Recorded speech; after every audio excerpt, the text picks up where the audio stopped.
The premise of the raucous New Zealand comedy The Breaker-Upperers is not of itself particularly funny. In fact, it's rather cruel. Melody, Madeline Sammy, and Jen, Jackie Van Beek, are platonic partners and roommates who earn a living out of the unhappiness of other people. In the opening sequence, they're disguised as police officers who arrive at the house of suburban housewife Annie, Celia Pacola, to tell her that her husband has gone missing, presumed drowned.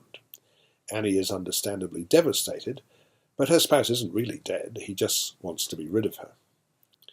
Another client is a particularly gormless teenage jock, Jordan, played by James Rolleston, the endearing child in Taika Waititi's Boy back in 2010.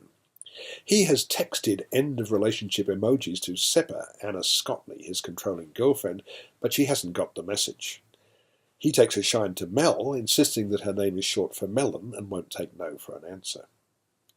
On paper, none of this sounds very amusing, but it works on screen thanks to the talents of Sammy and Van Beek, who also wrote the film and directed it. They are talented comedians and they get away with murder. Their brand of humour is broad and scatological. Much of the comedy involves intimate sexual behaviour, but it's all delivered in such an endearingly offhand way that only a very humourless person could take offence. One of the funniest scenes takes place in a supermarket where the women become involved in an intimate quarrel in front of the mesmerised woman serving on the checkout.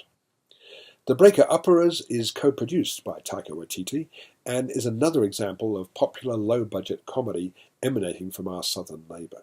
It's a small film, but despite the dubiousness of its premise, it's a frequently hilarious one. I'm giving it 3.5 stars.